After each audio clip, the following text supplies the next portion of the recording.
salutare un mio carissimo amico, oltre che professionista eccellente, che è il collega Luigi Dorazio, anche egli componente dell'OCI, che coordina questa sessione e possiamo già dirlo senza tema di smentita da par suo, unitamente a un parterre di relatori che vedete già schierati. Il sacrificio che richiede un congresso internazionale comparato, evidentemente anche fisico, oltre che di comprensione, ma sulla comprensione loro sono bravissimi, sulla fisicità mettetecela voi, non possiamo fare altro. E quindi il tema è ovviamente quello del sovraindebitamento e dell'insolvente civile e quindi anche dei profili esdebitatori delle procedure. Quindi tutto quello che è il nuovo, oseremmo dire l'ultima frontiera dell'impresa e della crisi e delle problematiche connesse appunto alla fase gestoria della crisi d'impresa. Il comitato scientifico presieduto da Stefania ha ritenuto di concludere i lavori, perché questa è l'ultima sessione, appunto con questo tipo di problema, perché è l'ultima, la più nuova e la inesplorata. Quindi il confronto con le aree territoriali che interagiscono e che vedete sedute al tavolo come nazioni, beh, evidentemente sarà molto utile e stimolante. Luigi, ciao, buon lavoro, ci rivediamo, visto che il relatore è uno in più rispetto al previsto, tra 1 ora e 5. Grazie.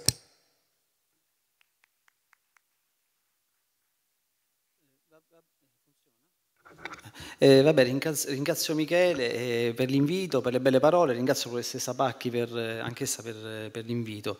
L'argomento è molto complesso. Io pensavo di fare la mia parte trattando un po', essendo giudice, del controllo giurisdizionale sui piani che vengono fatti dai debitori sotto soglia.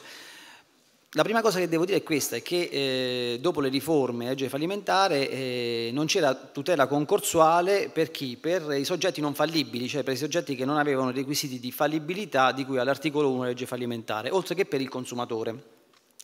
È intervenuto il decreto legge del 2011 che ha inserito il consumatore, ma poi la legge numero 3 del 2012 ha eliminato la figura del consumatore. Si diceva perché in realtà è difficile definire proprio chi è il consumatore, in quanto non è uno status permanente, ma dipende dalle obbligazioni che assume, cioè se sono obbligazioni assunte esclusivamente per scopi estranei all'attività imprenditoriale o professionale eventualmente svolta, e questo era questo il principale problema. Quindi c'era un'unica procedura per tutti tranne che per il consumatore, però di natura non concorsuale, in cui la maggioranza non vincolava la minoranza. Ed è questo il motivo per cui c'era stata un'unica pronuncia dei tribunali nazionali sul punto. Il decreto legge 179 del 2012 ha invece previsto 3 procedure concorsuali. La struttura della legge va capita, sono 26 articoli ed è questa forse la ragione per cui è difficile che vi siano molte pronunce, perché stiamo studiando tutti la materia. Quindi abbiamo da una parte l'accordo di composizione della crisi, che può essere anche effettuato dal consumatore. Poi abbiamo il piano del consumatore che spetta solo al consumatore e poi abbiamo la procedura di liquidazione che è un piccolo fallimento al quale si accede, può accedere anche il consumatore, può accedere l'imprenditore agricolo, nasce su richiesta del debitore oppure in caso di conversione dalle prime 2 procedure per risoluzione, annullamento, cessazione di diritto, c'è la conversione nella procedura di liquidazione che è un piccolo fallimento anche se vi sono problemi perché per esempio non si richiamano in quanto compatibili le norme fallimentari, quindi abbiamo un autonomo inventario, un autonomo accertamento del passivo, un autonomo programma di liquidazione, insomma tutta una normativa compresa l'esdebitazione che va esaminata. Io per non tediare nessuno ho pensato di studiare i casi pratici e la sorpresa che ho avuto nei provvedimenti che sono editi dal sito dell'OCI, quindi osservatorioci.org, dell'Associazione di Magistrati di cui io faccio parte, di cui Massimo Ferro è coordinatore e Michele Monteleone è associato, mi hanno stranamente colpito perché io pensavo che la procedura più complessa fosse proprio quella del consumatore, perché nell'accordo di composizione il controllo del tribunale nelle varie fasi in cui si articola, prima fase decreto di ammissione, poi all'udienza va valutato se ci sono gli atti in frode e quindi l'omologazione, è un controllo che è in fieri e che aumenta di spessore, è sommario all'inizio, sommario per la verificazione della sussistenza di atti in frode completo in fase di omologazione, sempre con la distinzione tra fattibilità giuridica ed economica della Cassazione. Il piano del consumatore invece sembrerebbe difficilissimo.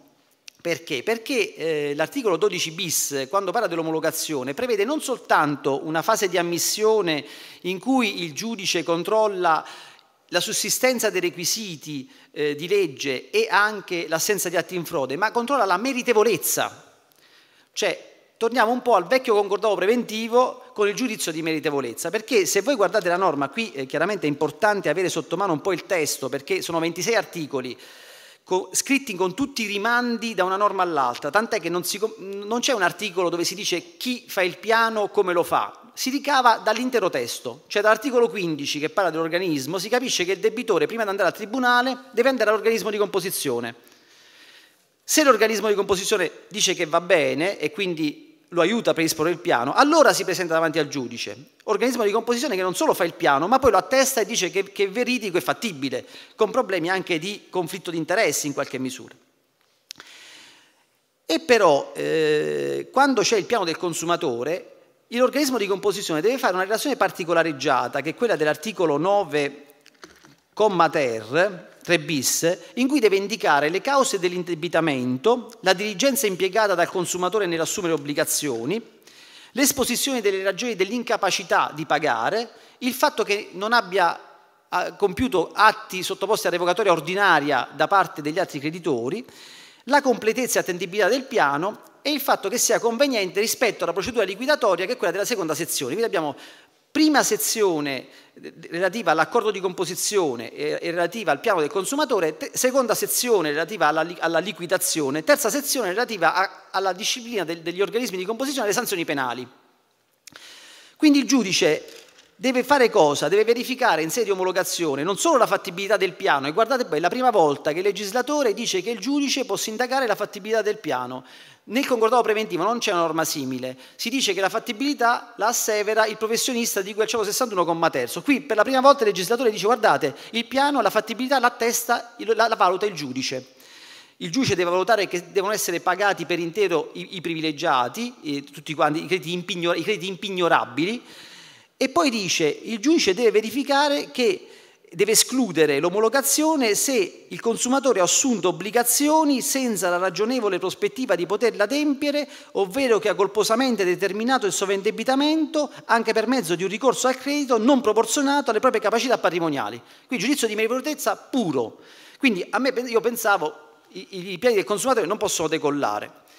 Andiamo a vedere invece che è successo. Accade questo che perché decolla? Decolla perché intanto non c'è il consenso dei creditori, non c'è la votazione nel piano del consumatore, però tutto questo è bilanciato con il controllo molto più forte del tribunale, che è un controllo di meritevolezza. E poi c'è un'esdebitazione automatica, mentre se si accede alla liquidazione, che è il piccolo fallimento, il debitore deve sottostare al procedimento di esdebitazione di quell'articolo 14 ter decies, che è abbastanza invasivo, che richiede dei comportamenti, cioè si vuole sostanzialmente salvare il buon debitore, cioè il debitore di buona fede, quello che prima nel concordato preventivo era considerato il debitore onesto ma sfortunato. E questa è la valutazione che fa il tribunale. Quindi un controllo che è forte sulla carta diviene debole per l'atteggiamento che i giudici stanno assumendo sull'aspetto. E il Tribunale di Pistoia è l'apripista nel settore, perché abbiamo varie pronunce, abbiamo omologazioni di piani del consumatore, anzi non ci sono omologazioni né dell'accordo di composizione, non abbiamo omologazioni. Che succede? Un portiere di notte investe tutti i suoi risparmi di circa 170.000 euro in azioni e perde il posto di lavoro. Mi si dirà, ma ha fatto male a investire tutto in queste azioni. Ebbene, siccome l'organismo di composizione nella relazione particolareggiata dice che il debitore fino al momento in cui ha goduto del reddito da lavoratore dipendente ha onorato l'impegno assunto nei confronti della banca pagando le competenze relative all'affidamento, si dice è meritevole perché poi una volta che ha perso il lavoro non l'ha potuto più fare. Quindi guardate che apertura giurisprudenziale di cui stiamo parlando. Altro caso, Tribunale di Pistoia, 8 gennaio 2014. Reddito, e qui capite anche i numeri di cui parliamo, sono numeri bassi ovviamente. Però considerate che in questa procedura, da un debito complessivo di 43.000 euro, c'è stata una proposta accettata, omologata di 12.000 euro, quindi è un 25%. Quindi ragioniamo su questi numeri. In questo caso reddito familiare di 2.100 euro, 1.100 dell'operaio, 1.000 della moglie. Si indebita, le rate vanno prima a 160 euro al mese, poi 320 fino a 800 euro a fronte di 2.100 euro. E a quel punto che succede? Che il tribunale doveva valutare la meritevolezza. Il soggetto perde il posto di lavoro, ma non ha diritto alla pensione, perché con la riforma Fornero il diritto alla pensione gli arriva nel dicembre del 2014. Lui propone: pago 15 euro al mese, questi sono i termini, fino a quando non avrò la pensione. Pago poi 200 euro al mese una volta che ho la pensione, perché avrò il reddito di mia moglie di 1.000 euro più 500 euro della pensione. Quindi 1.500 euro a fronte dei 900 euro di finanziamento, però spalmati, come vi ho detto, nel tempo, per vari anni, eccetera. Viene omologato perché? Viene omologato perché ovviamente c'è il cram down, perché che succede? Il piano del consumatore è vero che non ha la votazione, ma c'è il cram down lo fa ogni singolo creditore, cioè non è come il concordato preventivo dove occorre il creditore dissenziente di classe dissenziente oppure i creditori dissenzienti nel concordato senza classi che rappresentano il 20% dei debitori. Dice, vediamo il cram down si fa con l'alternativa liquidatoria quale? Quella della sezione seconda, cioè la procedura che vi ho detto prima, e quella procedura esclude dalla procedura i redditi da salario, stipendi o ciò che il debitore guadagna nei limiti del mantenimento suo e della sua famiglia indicati dal giudice, quindi quella pensione non potrebbe entrare nel procedimento di liquidazione. È per questo motivo che viene omologato il piano del consumatore. Cioè io cerco di farvi degli esempi per farvi comprendere l'utilità delle procedure, perché ogni procedura ha una sua utilità. Tenete conto anche del fatto che non è neanche pacifico che questo procedimento di sovraindebitamento non si applichi anche alle società fallibili, perché c'è un'interpretazione eretica, quella di Raffaele D'Amora, il presidente di Pistoia e di altri, che sostengono che siccome l'articolo 7, che riguarda le inammissibilità, dice che non può partecipare il debitore soggetto ad altre procedure concorsuali, ma non assoggettabile, e quindi soggetto significa che materialmente non c'è stato il fallimento. Quindi norma che è agganciata all'articolo 12,5 che prevede che la sentenza di fallimento revoca l'accordo di composizione. Quindi si dice in realtà allora questa procedura potrebbe addirittura adattarsi a tutti. È un'interpretazione eretica e io non me la sento di condividerla, però oltre a questo motivo molti soggetti possono accedere o all'una o all'altra. Pensate voi all'impresa con contabilità semplificata. Se non si presenta davanti al giudice, scatta l'onere della prova dell'articolo 1 ed è fallibile. Se si presenta davanti al giudice e produce la contabilità semplificata, il libro dei cespiti, i registri IVA, la debitoria, e dimostra che sta sotto soglia, può accedere a queste procedure, con importanti risvolti, perché ogni procedura ha delle sue peculiarità. Il cram down, il fatto per esempio che in queste procedure si può anche praticare il forum shopping, perché non c'è una norma che dice che il trasferimento d'azienda fatto nell'ultimo anno è invalido. Insomma, ci sono tutta una serie di questioni, non c'è la par condicio creditorum, e ve ne parlo della par condicio creditorum.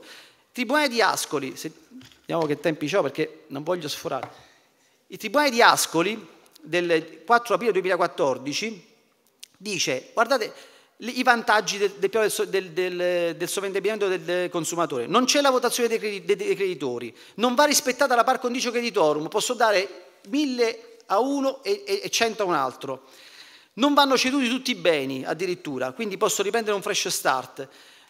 C'è la moratoria fino a un anno dei crediti prelazionali. La moratoria dell'articolo 8, quarto comma, c'è sia per quanto riguarda l'accordo di composizione con continuità aziendale, ma c'è per il piano del consumatore tout court, quindi c'è un vantaggio esplicito. In questo caso che accade? Che l'operaio professionale paga 300 euro mensili per 60 mensilità, pagando 18.000 euro.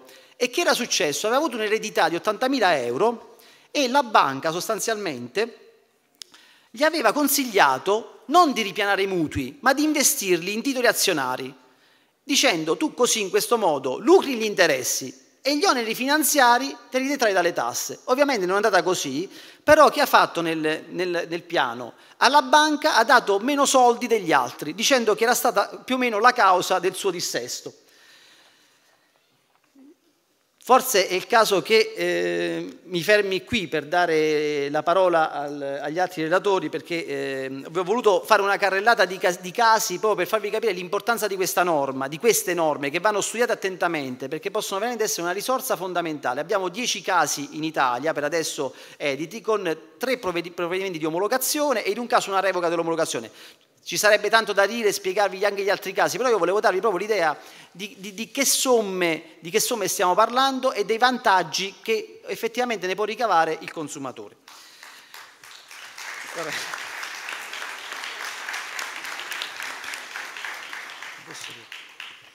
Allora, adesso diamo la parola a Jesus Quijano della Spagna. Professore, prego. Grazie. Buongiorno a tutti. Buenos días a todos. Gracias por la invitación y teniendo en cuenta las limitaciones, yo creo que ya muy apremiantes, ¿no?, del tiempo, pues yo tengo la complicada tarea de resumirles cómo está la situación en relación con los deudores civiles, no empresarios, por tanto, consumidores, en materia de sobreendeudamiento y desendeudamiento en el derecho español, porque ambas cuestiones pues, están en íntima relación. Y creo que debo empezar diciendo pues, que España todavía en este momento es uno de los, yo creo que ya pocos países del entorno que no tiene una solución normativa específica para este tipo de supuestos. Como yo creo que es sabido con carácter general, la ley concursal española de 2003, vigente todavía, pero con muchas modificaciones posteriores y no siempre modificaciones ordenadas o coherentes incluso entre sí, optó por un principio de unidad de disciplina, así lo llama, que implicaba que el procedimiento concursal sería la única solución para el caso de insolvencia, tanto para deudores empresarios como para deudores no empresarios, personas físicas o jurídicas con independencia de su naturaleza. Y este principio continúa vigente, aunque ha habido alguna relajación, en el sentido que luego indicaré, pero el principio sustancialmente continúa vigente.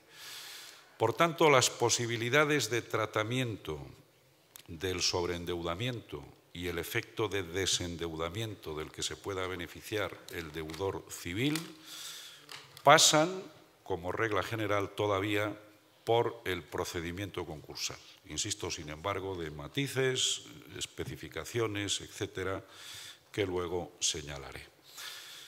A partir de ahí, yo creo que hay que hacer la siguiente constatación.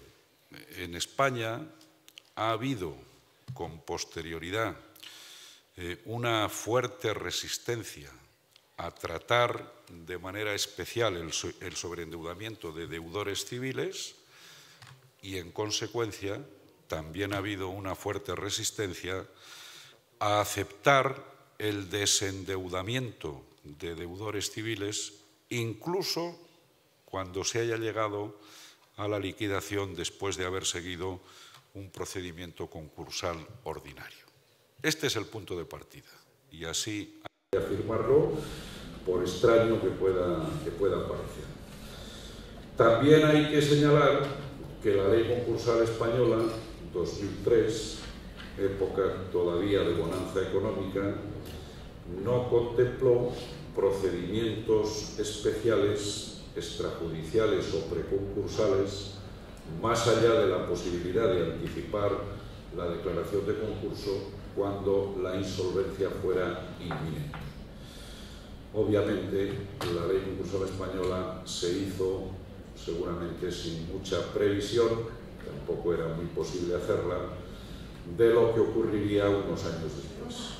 Y a partir de 2008, cuando se desencadena la conocida crisis económica y empresarial, la ley ha ido siendo sucesivamente, a veces precipitadamente reformada, hasta llegar a una situación actual que tampoco es muy clara, como señalaré a partir de ahí.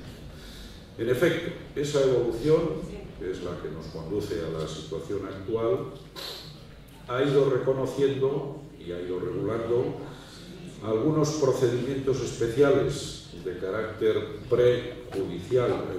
preconcursal y extrajudicial, pero no en todos los casos estos procedimientos especiales son aplicables a deudores civiles.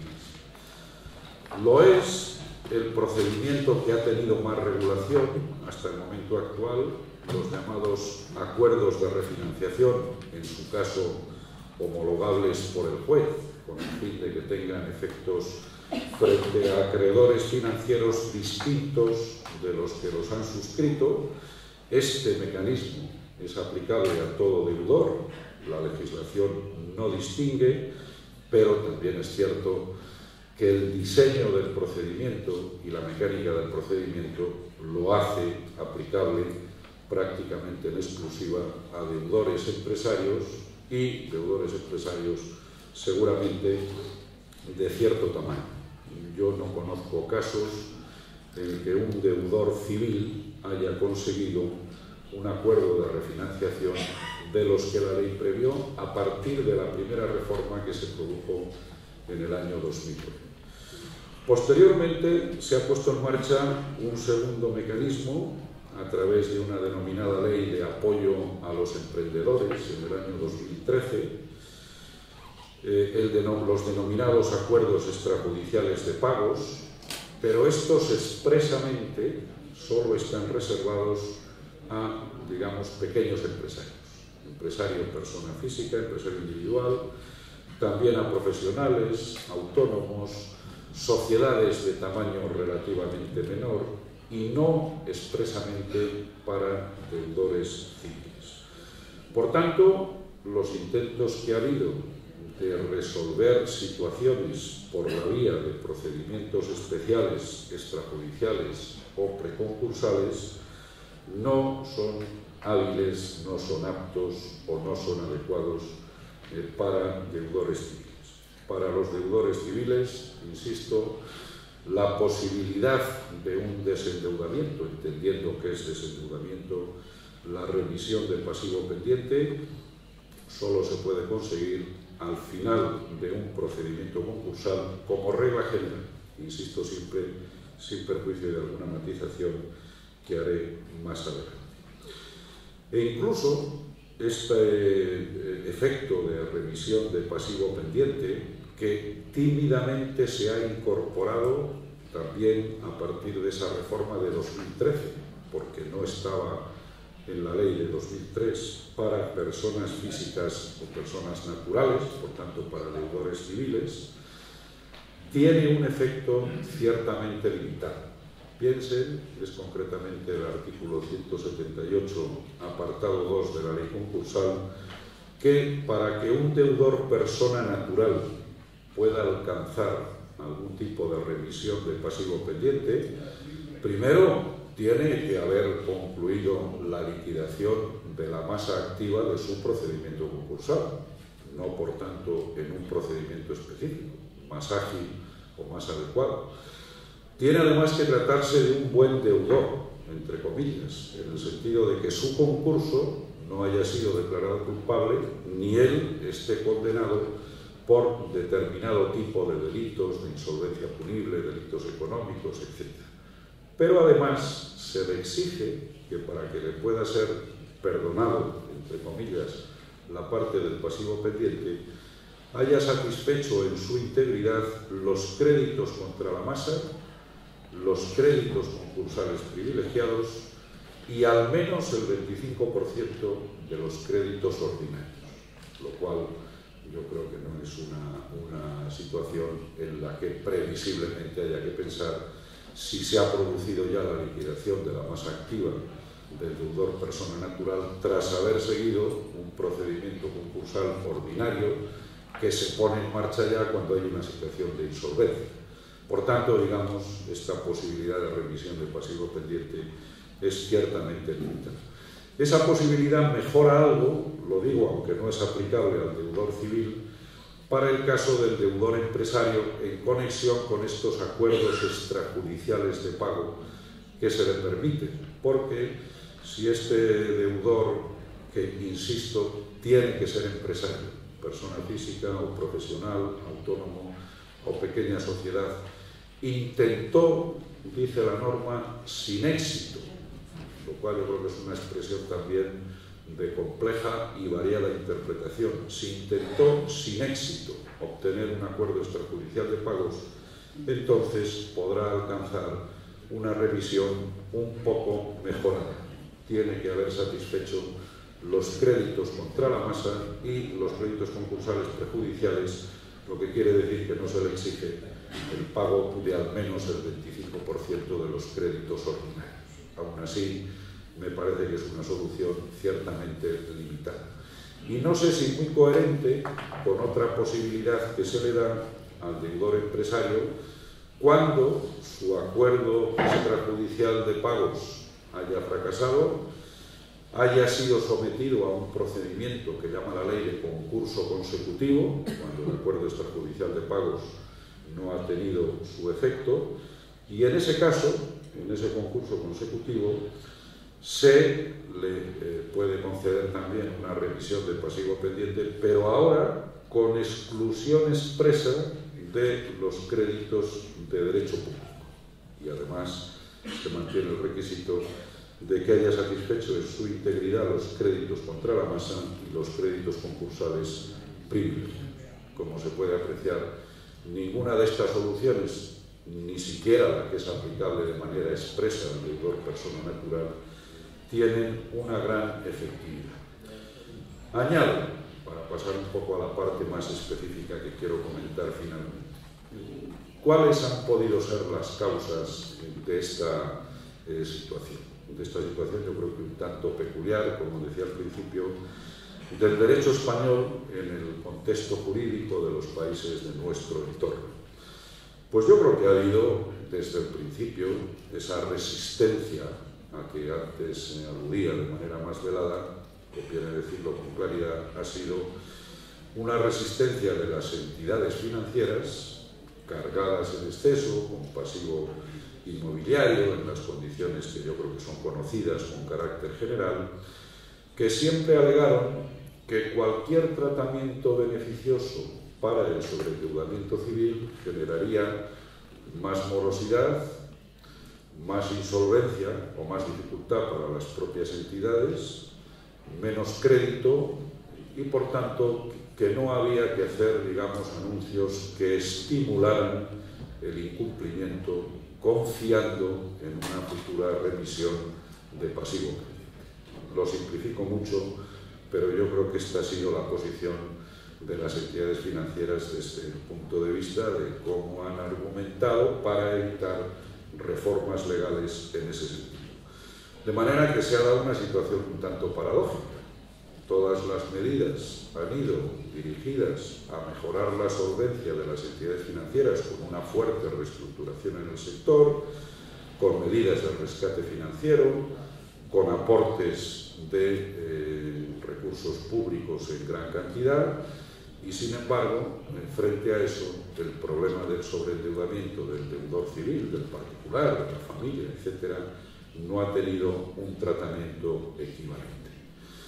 Yo creo que a eso también ha ayudado, y es la parte final que quiero comentar, la impresión o la convicción, también quiero decir que en buena medida cierta, de que en España el problema de sobreendeudamiento del deudor civil era exactamente el problema del impago de créditos hipotecarios concedidos, a veces no muy responsablemente, o en muchas ocasiones no muy responsablemente, para adquirir la vivienda familiar.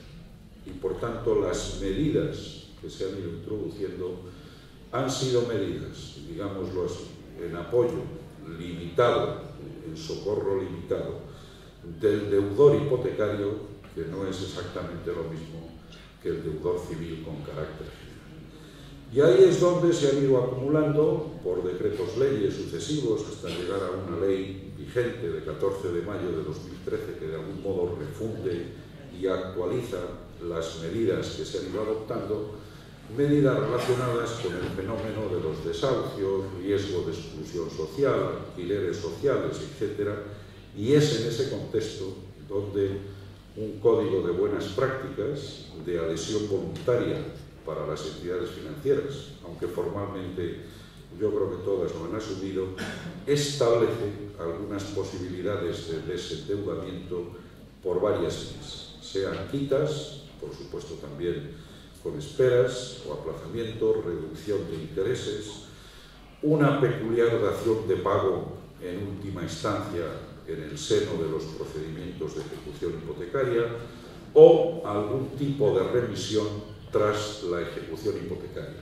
Por ejemplo, un curioso caso de remisión que es cuando ha habido una ejecución hipotecaria, el deudor ha perdido su vivienda y el adjudicatario, normalmente la entidad financiera ejecutante, la revende con plusvalía a mejor precio de lo que él adquirió en la subasta durante los próximos 10 años, es posible que esa especie de beneficio que ha obtenido con plusvalía se utilice para minorar en la misma cuantía la deuda pendiente que tenga el deudor hipotecario cuando la ejecución no cubrió, como ocurre en la mayoría de los casos, en un digamos, proceso de deterioro de valor de este tipo de activos inmobiliarios, cuando el precio obtenido en la ejecución o el valor de ejecución en la subasta no cubría la totalidad de la deuda pendiente.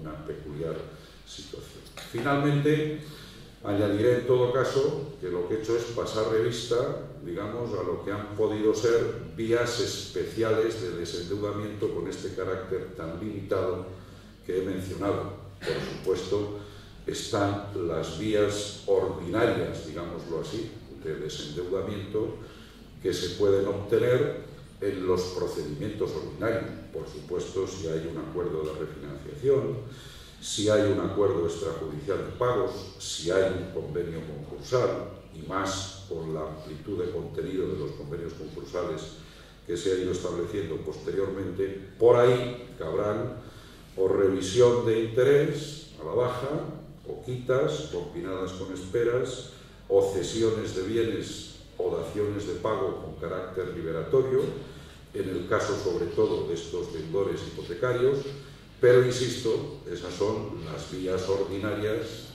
de desendeudamiento de cualquier deudor por vía preconcursal o por vía de convenio concursal. En la medida en que falta un procedimiento específico de tratamiento especializado, ¿no?, de tratamiento del sobreendeudamiento de los consumidores, pues esta vía ordinaria del desendeudamiento a través del procedimiento concursal ordinario y con las únicas especialidades para el deudor hipotecario, yo creo que no cubre suficientemente lo que debiera de ser un tratamiento particularizado en procedimiento y en medidas materiales del fenómeno del sobreendeudamiento del consumidor o del deudor civil con efectos de desendeudamiento. Termino diciendo que es probable que esta situación, en un contexto pues algo más flexibilizado, y yo creo que ya con la reestructuración del sector bancario y financiero, particularmente de las cajas de ahorro prácticamente ultimado, se pueda aliviar en un futuro próximo. Y tengo constancia, lo digo incluso porque he sido invitado a participar en un grupo de trabajo que actualmente el órgano de gobierno del Poder Judicial, el Consejo General del Poder Judicial en España, quiere poner en marcha, parece que de manera convenida con el Ministerio de Economía, que es la garantía de que eso podrá salir, termino, un grupo de trabajo especial para preparar algún tipo de propuesta normativa en relación con el sobreendeudamiento del deudor civil, comprendiendo un procedimiento especial con la actuación de un mediador que facilite el desarrollo del procedimiento y con posibilidad de llegar a un acuerdo judicialmente homologable que tenga, con condiciones previas y con condiciones posteriores, algún efecto sustancial de remisión del pasivo pendiente. Pero esto es todavía una previsión de futuro en marcha, pero todavía no concretada y mucho menos es, por tanto, una norma en vigor. Ahí termino con este apretado resumen y seguramente habiéndome excedido en el tiempo. Gracias. Allora, intanto sono debitore del professor Jesus Chiano, non ho detto titoli, insomma è professore ordinario di diritto commerciale all'Università di Valladolid ed è membro della Commissione permanente di riforma, insomma si è visto nella sua esposizione la chiarezza e l'unitore delle parole.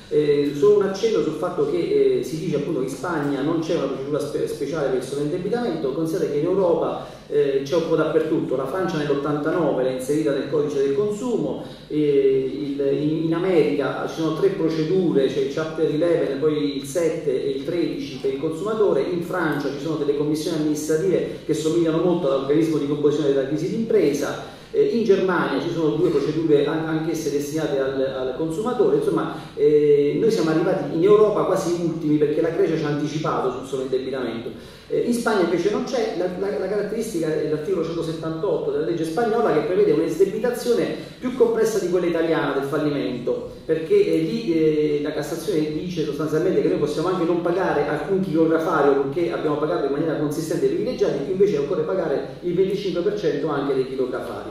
A questo punto io passo la parola alla professoressa Bertacchini, ordinario di diritto commerciale presso l'Università e Campus. Grazie Presidente, un ringraziamento a Michele Monteleone e Stefania Pacchi per avermi invitato a questo bellissimo convegno dove mi sono veramente trovata molto bene, quindi ringrazio di questo invito e mi avvio molto rapidamente, vi assicuro che sarò estremamente sintetica, per dare semplicemente qualche indicazione, fare qualche considerazione a voce alta insieme a voi, in particolare per spiegare ai colleghi stranieri le caratteristiche, le novità di questo strumento che finalmente, come già i relatori che mi hanno preceduto hanno sottolineato, anche il nostro Paese ha finalmente introdotto. Forse qualcuno direbbe sarebbe stato meglio aspettare ancora un po' e farlo un pochino meglio, ma adesso vedremo per quali ragioni io mi sento di accennare anche alle criticità di questo strumento. Quindi partiamo da una valutazione cosiddetta a luci ed ombre.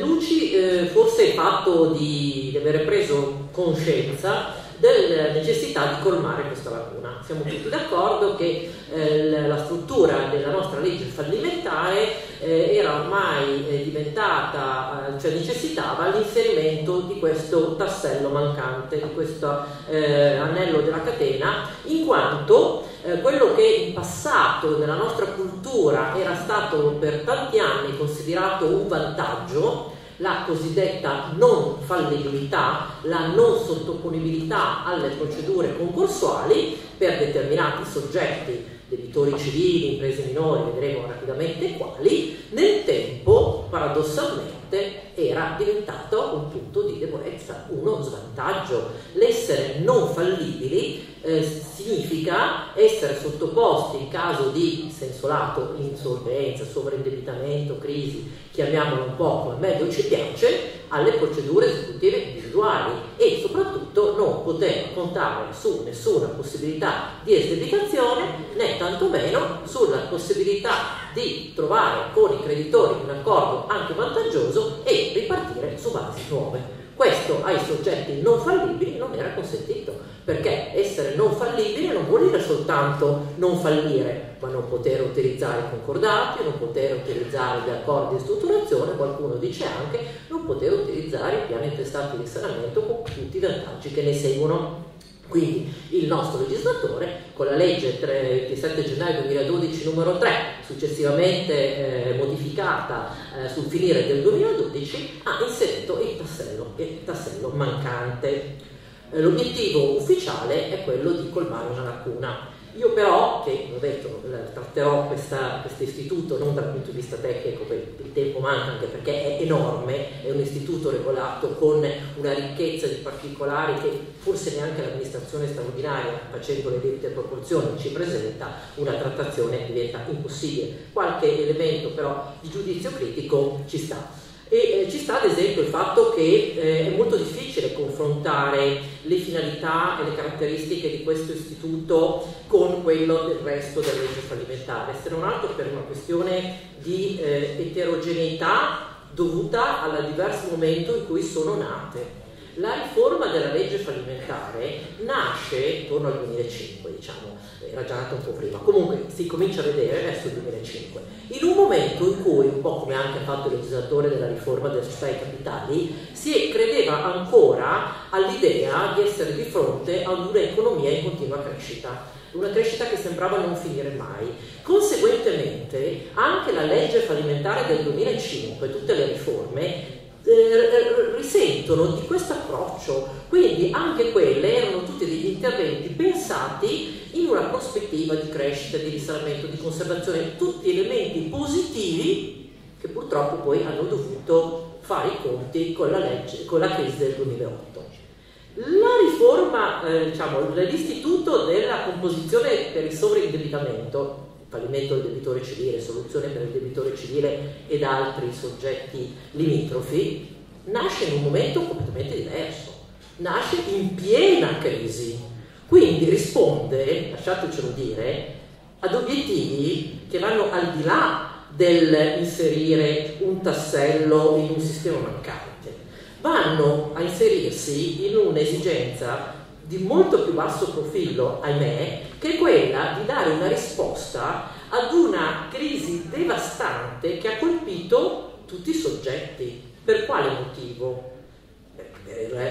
Ovviamente in conseguenza della crisi, ma anche in conseguenza di una liberalizzazione del credito, di un particolare tipo di credito, quale ad esempio il credito al consumo, che anche quello era stato concesso in una visione di economia sempre crescente, che poi invece ha dovuto fare i conti con la crisi. In estrema sintesi, soprattutto mi rivolgo ai colleghi non italiani, qual è la struttura di questa legge molto farraginosa, molto complicata? L'avete già sentito, è una struttura di Y, cioè c'è una sorta di parte comune e poi ci sono due soluzioni. Quindi all'interno di questo sistema normativo estremamente farraginoso e complesso identifichiamo due corpi che sono uno di tipo pseudo concordatario, un mini concordato, la possibilità di proporre ai creditori un accordo sia per i non consumatori che per i consumatori. Qui vedremo esattamente chi sono i soggetti definiti per esclusione, cioè per differenza, non in maniera diretta, oppure in alternativa una liquidazione, chiamando con un termine più carino quello che in realtà sarebbe il fallimento, perché in tutte queste vicende tante volte basta cambiare il nome per ottenere degli effetti psicologici molto importanti che consentono di andare avanti su situazioni dove invece la parola fallimento sembra un disco rosso che si pone di fronte e quindi blocca chi anche dovrebbe di sua iniziativa cominciare a pensare di utilizzare questi procedimenti. I punti essenziali dal punto di vista del requisito oggettivo. Il requisito oggettivo, lo dice anche il nome, è il sovraindebitamento, e da qui, da parte di tutti gli studiosi, la sottoscritta per prima, scrivere fiumi di inchiostro, cos'è sovraindebitamento, differenza tra sovraindebitamento, insolvenza, crisi, reversibili e non reversibili. La norma ha dato un'ennesima definizione, in realtà il tema è sempre quello, non riuscire più a far fronte ai propri impegni. Si aggiunge un qualcosa, in questo caso a mio parere abbastanza interessante, perché questa legge, paradossalmente, pur essendo dedicato ai dissesti piccoli, in realtà è molto più severa, tra virgolette, passatemi il termine, è molto più cattiva di quella che potrebbero essere le altre procedure per i dissesti più grandi. Quindi sembra proprio una specie di bazooka che spara addosso a un moscerino, perché qui addirittura nel definire il sovraindebitamento si parla di situazione di perdurante squilibrio tra le obbligazioni assunte e il patrimonio prontamente liquidabile per farvi fronte, che determina rilevanti difficoltà ad adempiere alle obbligazioni, ovvero la definitiva incapacità del debitore di adempiere alle proprie obbligazioni. Quindi si fa proprio una bella distinzione tra la incapacità, l'insolvenza in senso dinamico e l'insolvenza in senso statico, pretendendo altresì però un confronto col patrimonio prontamente liquidabile. Quindi uno sforzo ad andare a approfondire il concetto di insolvenza addirittura forse più articolato in proporzione rispetto al discorso crisi/insolvenza previsto per i soggetti debitori maggiori. Requisito soggettivo. Vi dicevo che il requisito soggettivo non è definito, ovviamente, è ricavato per differenza. Essendo una norma che va a colmare una lacuna, si dice che sono sottoponibili, possono utilizzare questo strumento tutti coloro che non possono accedere o non si trovano già evidentemente, ma che non possono accedere alle procedure cosiddette tradizionali, e quindi troviamo l'imprenditore civile, la persona fisica non imprenditore, l'imprenditore sotto soglia, l'imprenditore agricolo, i soci limitatamente responsabili di società di persone, forse anche i fideiussori, tutti coloro che per qualche ragione si trovano in una situazione di sovraindebitamento e non hanno la possibilità di accedere ad altre procedure. Vi è poi un'ulteriore categoria che, come il Presidente ha ricordato in apertura, è il destinatario un pochino più definito di questi procedimenti, che è il consumatore. Il consumatore viene appunto definito come un soggetto che ha fatto dei debiti non per un'attività imprenditoriale, ma per altri fini. A lui si dedica una procedura, un mini concordato semplificato sotto certi aspetti, soprattutto dal punto di vista della non necessarietà dell'adesione in via maggioritaria da parte dei creditori. Detto questo, alcuni aspetti importanti. Innanzitutto proprio due flash. In questa vicenda abbiamo la presenza di quello che io definisco una specie di superuomo nicciano o supereroe, se oggi ci piace più l'espressione, vale a dire l'organismo per la composizione della crisi. L'organismo per la composizione della crisi è l'attore principale di questo procedimento, perché è quello al quale il soggetto interessato si deve rivolgere per fargli fare tutto, cioè sostanzialmente per fare un piano, per presentarlo dove necessario ai creditori oppure direttamente all'autorità giudiziaria e per attestarne la fattibilità. Tutti i nostri discorsi che noi ben conosciamo, che facciamo per gli accordi, per i concordati, per gli altri procedimenti, circa la necessità che ci sia un terzo professionista attestatore assolutamente indipendente, tutti questi discorsi qui scompaiono per esigenze ovviamente di risolvere il problema in modo un pochino più pragmatico. Come ha ricordato il collega che rappresenta l'ordine a cui anch'io appartengo, dei dottori commercialisti e esperti contabili, sono i professionisti che sono chiamati a svolgere questa funzione. Per il momento gli organismi non sono ancora del tutto operativi, per cui i tribunali, la scelta cade sui singoli professionisti. Un altro aspetto importante, anche qui piuttosto severo, è dato dalle conseguenze penali che queste norme fanno ricadere sia sul debitore sia sui professionisti nel caso in cui facciano delle false attestazioni o comunque utilizzino della documentazione non veritiera, cioè sostanzialmente abusino del ricorso a questa procedura. Ultima, forse questa è la più importante, elemento che caratterizza questo procedimento è l'esdebitazione. L'esdebitazione che si ottiene, in particolare laddove si opti per la liquidazione di tutti i beni, che però viene concessa non in modo automatico, ma bisogna meritarsela. E devo dire che il soggetto che qui vuole ottenere l'esdebitazione deve meritarsela molto di più di quanto non debba fare il soggetto dichiarato fallito ai sensi dell'articolo 142, perché la norma, cioè l'articolo 14 ter decies del sovraindebitamento, parte da una base comune con il 142, ma la rende ancora più difficile. In particolare ci sono delle condizioni: cooperazione, collaborazione. Il soggetto che si vuole liberare deve aver cooperato a regolare l'efficace svolgimento della procedura, non deve aver ritardato lo svolgimento della procedura, non deve avere beneficiato. Professoressa, cerchiamo di fare una sintesi perché devono parlare altri colleghi negli 8 anni precedenti, non deve essere mai stato condannato per altri reati, e soprattutto, questo secondo me è il punto che fa capire come il procedimento è di moralizzazione, nei 4 anni minimi che deve durare la liquidazione deve avere svolto un'attività produttiva di reddito adeguato rispetto alle competenze e deve avere soddisfatto almeno in parte i creditori anteriori al decreto di liquidazione. Quindi la conclusione a cui sono arrivata io è che gli aspetti sicuramente positivi di questo nuovo istituto, il fatto di aver preso coscienza della mancanza di un tassello nel sistema delle procedure. Circa l'opportunità di inserire questo tassello, in questo modo ho cercato di esporvi alcune criticità. Sicuramente c'è e si coglie in maniera esplicita la funzione moralizzatrice della procedura, c'è il rischio che anche di questo strumento si faccia un uso un pochino improprio. Il tema centrale a mio parere è che le vere cause che hanno portato a questa situazione sono da ricercare altrove, quindi per evitare anche un abuso, un uso improprio di questa procedura, probabilmente bisognerà puntare molto sulla moralizzazione del credito. Grazie.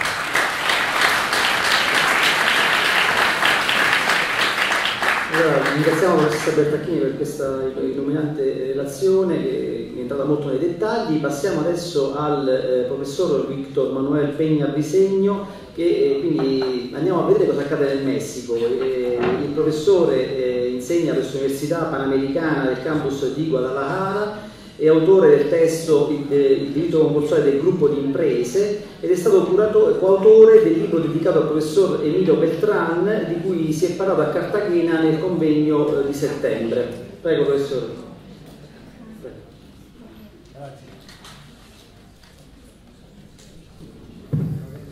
Grazie. Buongiorno. Voy a hablar en español. No he hablado nunca italiano hasta esta ocasión que los visito, así que pido disculpas por ello. Yo también me sumo al reconocimiento y agradecimiento a los organizadores de este extraordinario congreso que tanto nos ha dejado en enseñanzas y en intercambio de impresiones. A Michele Monteleone y a la doctora Paqui, mi reconocimiento, porque reunir en un evento tantas personalidades no estaría fácil. Pero yo quiero hacer un reconocimiento que creo que nadie ha hecho hasta ahora. Estos congresos, los que hemos estado involucrados en estos congresos, sabemos que cuestan mucho tiempo y sobre todo mucho dinero. Yo quiero reconocer y agradecer a todos los sponsors, a todos los que han hecho posible que estemos aquí disfrutando de esta hermosa ciudad. Por ello, gracias a estos sponsors podemos estar reunidos y vernos e intercambiar impresiones. Primera pregunta que quiero hacer. Voy a leer las láminas porque yo hubiese querido traerlas o que ya estuviesen traducidas al italiano, pero parece que no fue posible. El sobreendeudamiento de las personas físicas representa un serio problema financiero en México. Esa es la primera cuestión que yo quisiera dejar establecida esta mañana. La impresión que yo tengo y que tienen las autoridades financieras es que no es un serio problema aún, pero está en camino de ser un serio problema. Miren ustedes, de acuerdo con datos que ha proporcionado la Comisión Nacional Bancaria y de Valores, que es el organismo regulador en México de la actividad financiera, están concentradas las deudas de las personas físicas no comerciantes básicamente en tarjeta de crédito, crédito al consumo vía nómina. Quiero hacer una mención aquí. Está creciendo mucho en México, se está poniendo de moda el otorgar crédito sobre la nómina. Y hay muchísimas organizaciones privadas no reguladas por el gobierno, por lo tanto no se tiene este control, que están otorgando créditos fáciles, rápidos en el mercado. Van ustedes caminando y como ven cualquier otro establecimiento comercial, hay establecimientos que les hacen préstamos sobre la nómina. Te prestan un dinero sin mayor requisito y el patrón va rebajando poco a poco de tu salario lo que te va prestando. ¿Qué gana el patrón? Le dan una comisión. Esto se está utilizando mucho, sobre todo en el sector público. Los burócratas, los empleados de gobierno están acudiendo mucho a este crédito y las personas que manejan la nómina en el gobierno están ganando comisión por estar haciendo esta labor. Por tanto, aquí vamos a tener pronto un problema que no está regulado. Los créditos personales de cualquier tipo, tenemos el crédito automotriz, tenemos mucho crédito automotriz en nuestro país, crédito al consumo en general, crédito a la vivienda.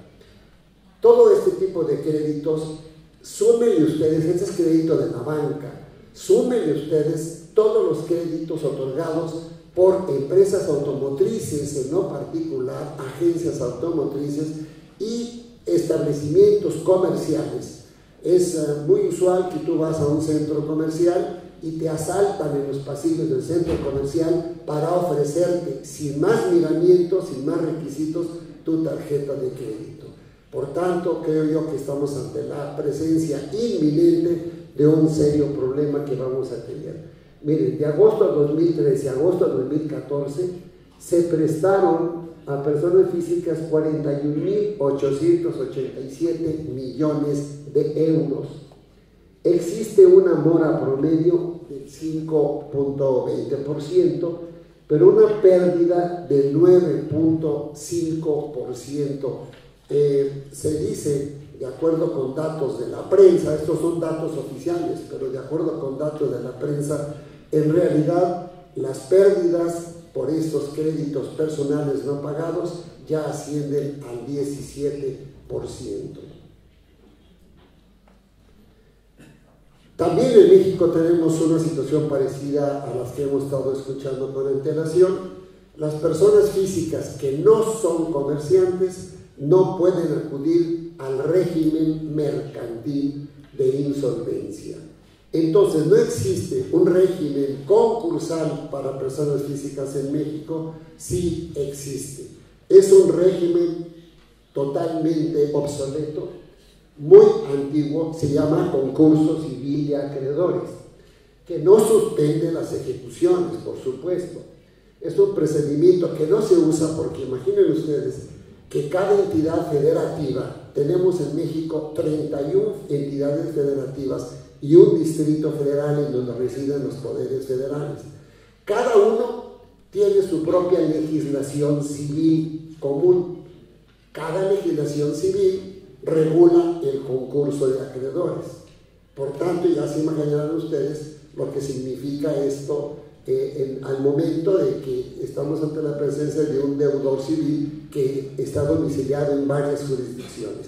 En Jalisco, que es el estado al que yo pertenezco, en Jalisco, la legislación civil fue modificada en 1995, pero el capítulo del concurso civil de acreedores, tal como estaba regulado en 1935, así se trajo otra vez a 1995. Por tanto, es extraordinariamente obsoleto. No da ninguna garantía ni a acreedores ni a deudores.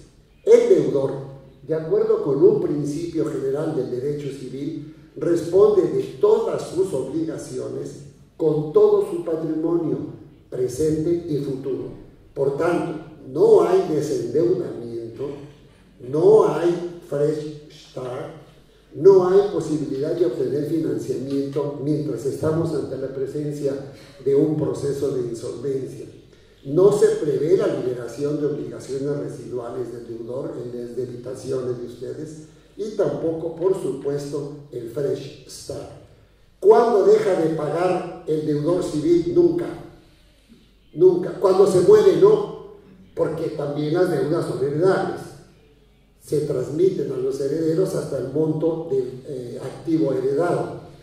Solamente cuando hay una prescripción de deudas civiles, entonces ya se dejará de pagar. El concurso civil de acreedores tiene por objeto principal la liquidación de los bienes del deudor, pues, para pagar sus créditos. El principal objetivo del concurso civil, como está regulado, es la liquidación de todos los bienes del deudor. El concursado civil queda incapacitado para administrar no solo sus bienes personales, sino cualquier otro bien. No puede ser albacea, no puede ser síndico, no puede ser administrador de empresas, no puede ser tutor o curador o de menores o de incapacitados. Hagan de cuenta que es un auténtico menor de edad. Queda incapacitado para cualquier acto de administración. Por tanto, ¿qué pasa entonces con las personas físicas que sí son comerciantes? Pueden ser llevadas a concurso. Las personas físicas que son pequeños comerciantes solo pueden ser declarados en concurso mercantil cuando lo pidan voluntariamente, no pueden ser llevados obligatoriamente. Y para que tengan ustedes una idea de qué es un pequeño comerciante, es aquel cuyas deudas no excedan a lo que sería para ustedes 123.000 euros.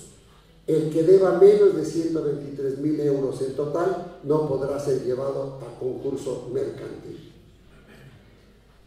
¿Qué hace? Entonces, ¿qué tenemos como Estado? ¿Qué ha hecho el Estado mexicano ante esta problemática? Nosotros no estamos trabajando ahora por insertar en el concurso a las personas físicas no comerciantes, ni nadie ha pensado en actualizar este procedimiento obsoleto. En México está de moda hoy el derecho humano, llevado a un extremo que en algunos casos quizás estemos exagerando, quizás se ha exacerbado. Se acaba de modificar nuestra constitución política en 2011 para establecer obligadamente lo que se conoce como el control de la convencionalidad. La Convención Interamericana de los Derechos Humanos, de la cual forma parte nuestro país, establece una protección especial para aquellos deudores que se les aplican intereses que se consideran lesivos o intereses usurarios. Ha resuelto la Corte Interamericana y sus resoluciones son obligadas para nuestro país. Ha resuelto que esto es el lobo encima del el peor enemigo del hombre, pues es el hombre. Entonces el lobo es igual, el peor enemigo, el lobo sería el acreedor, el peor enemigo del hombre a través de estos intereses usurarios. Entonces, tomando en cuenta esta jurisprudencia de la Comisión Interamericana, la Corte Interamericana de los Derechos Humanos, los tribunales mexicanos están resolviendo la nulidad de todas aquellas estipulaciones contractuales que contienen intereses lesivos o usurarios. También cabe hacer mención de que el Poder Ejecutivo, aplicando nuevas leyes protectoras de los consumidores, ha tenido un trabajo muy especial en vigilar y supervisar las actividades del sistema financiero por parte de lo que es la Comisión Nacional para la Protección y Defensa de los Usuarios de Servicios Financieros, que es la CONDUCEF. Este organismo que es administrativo está imponiendo severas multas y sanciones a todas aquellas entidades del sector financiero que están aplicando cláusulas leoninas a los consumidores, al usuario final de los servicios financieros, con altas comisiones, con altos intereses, con intereses moratorios usureros y una penalidad por pagos anticipados. Por último, quiero decirles que está tomando también nuestra Suprema Corte de Justicia de la Nación y los tribunales colegiados, que son organismos jurisdiccionales encargados de cuidar la legalidad y la constitucionalidad de los actos de las autoridades, están resolviendo también que en aquellos casos en los cuales no haya habido un buen cuidado por parte del acreedor hacia el deudor, en donde no le ha cuidado sus finanzas y ha otorgado crédito de manera irresponsable, no tiene derecho al cobro de los intereses que se pretenden. Aquí estamos también aplicando en México una sentencia del Tribunal Constitucional Español que resolvió así en contra del Banco Bilbao Vizcaya en España, en donde se castigó al banco porque no tuvo la diligencia de supervisar y vigilar que realmente el deudor pudiese cumplir con esas obligaciones. Bueno, este es el caso mexicano y les agradezco mucho su atención.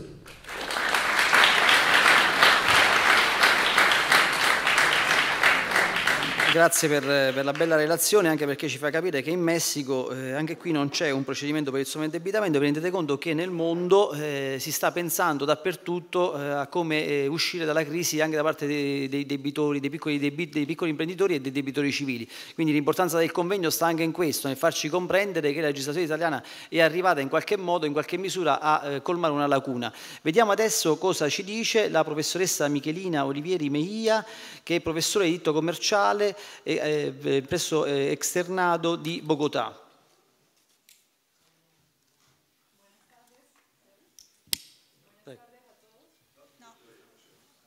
A ver, ahora sí. Buenas tardes a todos. Sea lo primero y muy rápidamente agradecer la gentil invitación de la profesora y amiga Stefania Pacchi para participar en este panel del último día en esta ciudad de Benevento. Agradezco igualmente la hospitalidad de todos ustedes, los organizadores, el magistrado Monteleone, por esa precisión en los tiempos necesarios en todos estos tipos de eventos, si no, no podríamos, y porque por eso podemos estar hoy aquí congregados discutiendo el tema concursal que nos convoca. Y agradecimientos muy, pero muy, muy especiales al público que ha tenido la paciencia de llegar hasta este momento del encuentro y seguir nuestras intervenciones con atención. El tema que me han asignado los organizadores es el perfil del descargue Fresh Start o nuevo comienzo del deudor civil o consumidor en el derecho colombiano, el cual debe ser resumido en los siguientes 10 minutos, lo prometo, y en consecuencia me obliga a un ejercicio de síntesis bastante exigente. Debo poner de presente que el legislador colombiano, por muchos años, solo se ocupó de regular procedimientos concursales y estructuras de salvamento pensadas para el sujeto que de forma habitual y profesional se dedicaba a las actividades del comercio, asumiendo quizás o dando por supuesto que las normas generales del Código Civil, los artículos 1672 y siguientes que regulaban temas como la figura del pago por cesión de bienes y las normas contenidas en los códigos de procedimiento civil. En ese entonces, artículos 569 y 570 regulaban acumulación de embargos, prelación de embargos y con todos sus parágrafos, más normas de quiebra por remisión, eran suficientes para conjurar los problemas de ejecuciones concurrentes contra deudores civiles, digamos, consumidores, que no eran considerados comerciantes. Esa posición doctrinaria y legal no generó dudas ni grandes debates dogmáticos en el derecho comercial colombiano prácticamente durante los 25 años de vigencia de nuestro Código de Comercio del año 1971.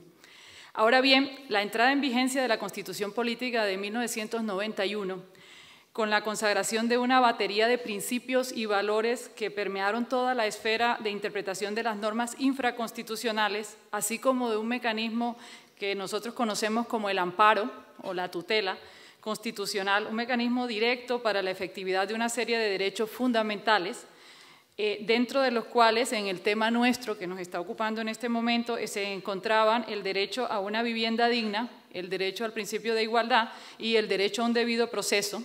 Se sumó a una crisis económica derivada del masivo incumplimiento de los créditos hipotecarios de vivienda, conocido en nuestro país como el sistema UPAC, era colocar estos créditos a largo plazo con una medida de unidad de poder adquisitivo constante para evitar el tema de la devaluación. Producto de cambios abruptos e imprevisibles en la situación macroeconómica de nuestro país, se generaron un masivo incumplimiento de estas acreencias de tipo hipotecario y una primera intervención del máximo intérprete constitucional ya perfilaba la necesidad de utilizar mecanismos especiales para el tema del incumplimiento generalizado de acreencias de deudores distintos de los comerciantes. Quizás en ese contexto, o producto de las nuevas tendencias que igualmente se avisoraban en el derecho concursal, la Ley 222 de 1995 introdujo una reforma total a los procedimientos de insolvencia en el derecho colombiano, consagrando por primera vez la unificación, o al menos una pretendida unificación del régimen para todos los deudores, independientemente de su calidad o no de comerciante, siempre y cuando se encontraran dentro de los supuestos de fondo de la insolvencia y acompañaran unos anexos formales de su solicitud. En el caso de los no comerciantes matizados, pues como no estaban obligados a una contabilidad y una serie de requisitos, dichos anexos eran mucho más sencillos. En el escenario de la Ley 222, además, se simplificaba el trámite para estos pequeños deudores civiles y pequeños comerciantes, y se ahorraban ciertos órganos del concurso, además de ser asignada la competencia a un juez diferente a aquel que miraba las causas de los grandes empresarios, de los deudores comerciantes. Como quiera que parece ser que las crisis en el sistema económico son cíclicas, Colombia vive nuevamente una crisis a gran escala entre los años 98 y más o menos hasta el año 2002. Situación que conduce al legislador colombiano a tomar la decisión de suspender temporalmente la vigencia de parte de las normas del concurso contenidas en la Ley 222 de 1995 y aplicar una legislación de emergencia económica en aquel entonces conocida como la Ley 550 de 1999, muy conocida aquí por los colegas argentinos. Lo que implicó que todos tuviéramos que volver a estudiar y repensar nuevamente el tema concursal en su conjunto para realizar las reformas requeridas y conjurar las falencias normativas que la crisis nos había puesto en evidencia. La consecuencia de este nuevo escenario económico fue la expedición de la actual legislación concursal colombiana contenida en la Ley 1116 de 2006, que igual que muchas legislaciones de nuestro entorno, toma prestadas instituciones de la legislación americana de bancarrota, pero que a diferencia de la legislación americana, de forma expresa y categórica, excluye cualquier forma de concurso para los acreedores, para los deudores, que no fueran comerciantes. Volviendo entonces a la situación anterior al año 1995, solo que con las normas del Código de Procedimiento Civil en este momento totalmente derogadas. Precisamente esa norma de exclusión del no comerciante contenida en la Ley 1116 de 2006 fue objeto de demanda de inconstitucionalidad y el máximo tribunal constitucional, nuevamente en sentencia del año 2007, no llegó a declarar que excluir del régimen concursal de la Ley de Insolvencia de Comerciantes a quien no ejercía de manera profesional el comercio contrariase de manera directa a la Constitución colombiana. Sí realizó en la parte final de la sentencia un exhorto, una petición al Poder Legislativo para que buscara o estudiara un procedimiento un mecanismo en el cual de forma ordenada y con todas las garantías del debido proceso y del derecho de defensa, se permitiese a este tipo de deudores obtener una solución definitiva a sus temas de incumplimiento generalizados, no reconducibles, como había sido ya aprobado en la práctica, por las normas civiles y procesales generales. El debate entonces estaba servido y la doctrina comenzó a preguntarse cuál sería el mecanismo justo para este tipo de deudores que aparecía con fuerza en el escenario de nuestro mundo de la insolvencia. Una parte de la doctrina sostuvo que con normas de carácter preventivo para la defensa de consumidores como parte débil en la relación asimétrica de consumo sería suficiente. Por lo tanto, bastaba legislar en ese sentido y prever normas como la posibilidad de retracto, el abuso del derecho de ciertos tipos de acreedores para solucionar el tema. Otra parte de la doctrina consideraba que normas que consagraran temas claros en lo relacionado con el consumidor financiero, que era precisamente sobre el cual la Corte Constitucional había tomado esta serie de decisiones, tanto en vía de amparo como en vía de constitucionalidad, se solucionaba lo que el intérprete constitucional había querido decir y por lo tanto se crearon mecanismos de solución de controversias no judiciales entre los bancos y sus deudores, previendo quizás la repetición de una crisis generalizada como la que se presentó con el sistema de hipotecas UPAC para viviendas acontecidas 20 años atrás. Y finalmente también estaba el planteamiento de buscar soluciones alternativas como conciliación para este tipo de pequeños concursos.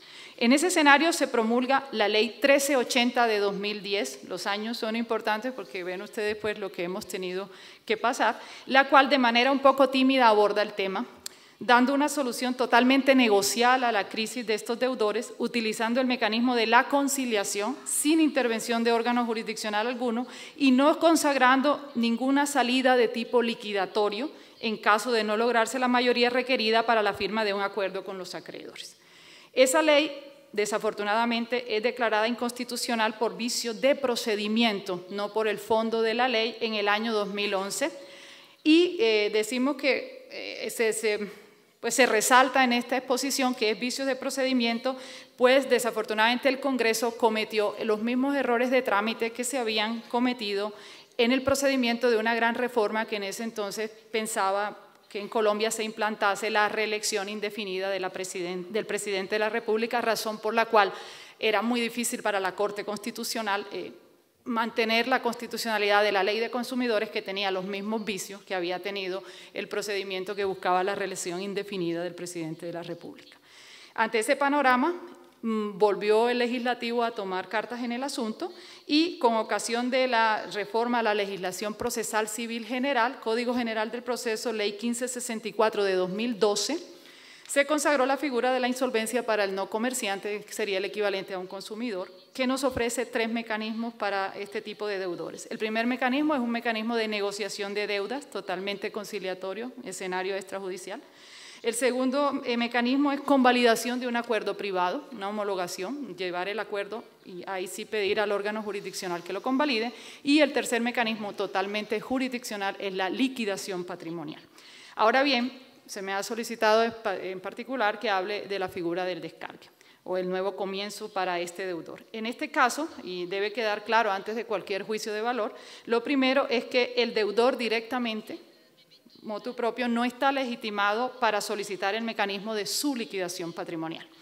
Es decir, en los términos de los artículos 563 del actual Código General del Proceso que contiene esta ley, este mecanismo solo puede iniciarse por declaración de fracaso de la negociación del acuerdo, porque un juez haya declarado la nulidad del acuerdo, o porque el acuerdo haya sido declarado incumplido por el juez a petición de acreedores y no se pudo subsanar dentro de los términos que el juez le dio a este deudor insolvente para que renegociara el acuerdo. Es decir, que las 3 situaciones de liquidación son conocidas única y exclusivamente ante juez competente y por fuera de cualquier escenario negocial. Igualmente, el legislador, por efectos del tema constitucional del principio de igualdad, extiende la figura del descargue, que es el que vamos a ver, al deudor persona natural que ejerce de manera profesional y habitual el comercio, pues la ley de insolvencia 1116 de 2006 nada decía al respecto. El descargue se produce como consecuencia de la providencia de adjudicación de bienes en los procesos de liquidación patrimonial derivados de los supuestos mencionados anteriormente. La orden que dará el legislador en esa providencia es que los saldos insolutos, una vez adjudicados los bienes embargables del deudor insolvente, mutarán, se convertirán en obligaciones naturales. Ha sido la elección del legislador, no ha querido usar otro tipo de palabra, ha dicho se convertirán en obligaciones naturales. Por su parte, el descargue no aplicará nunca para el caso de obligaciones de tipo alimentarias, temas que tengan que ver con familia. Tampoco puede ser utilizado por el deudor al que dentro del proceso de liquidación judicial el juez le compruebe que ha ocultado activos al concurso, que ha realizado actos simulados o que no ha denunciado ciertas obligaciones o en general ha ejecutado actos que afecten o comprometan los derechos de sus acreedores. Como pieza de cierre, el legislador colombiano expresamente consagra que las personas beneficiadas con esta figura del descargue no tendrán acceso a ningún mecanismo conciliatorio ni concursal, sino pasado 10 años después de la terminación de este proceso. Y un artículo posterior ordena que para reincorporar a este deudor al que se le ha hecho este descargue al sistema económico debe iniciarse el término de caducidad del dato negativo en las centrales de riesgos del sistema financiero, bancario, todos los términos de caducidad, que en Colombia es una discusión con el tema de la habeas data, el plazo para que el término negativo caduque empieza el día que se abre el proceso de liquidación patrimonial. Yo espero en estos 10 minutos y corriendo haberles podido presentar una síntesis de lo que tenemos en este momento. La norma es de 2012, se implementó en 2013 su aplicación porque es de octubre de 2012, no tenemos el primer descargue, sí tenemos los primeros procesos de negociación extrajudiciales y creo que la banca colombiana entendió, que es una de las cosas que no lo sé cómo explicarlo aquí, pero creo que ustedes deben tener el mismo problema, que es preferible en una sede patrimonial entre jueces o conciliadores negociar cosas patrimoniales que en una sede constitucional o en una sede de derechos humanos, pues porque igual estos tribunales constitucionales o supranacionales igual pueden llegar, sobre todo cuando hablamos de este tipo de deudores a los que se les lanza a la calle, se les quita la casa y no se les entrega un procedimiento claro para poder defenderse. Muchísimas gracias por la paciencia.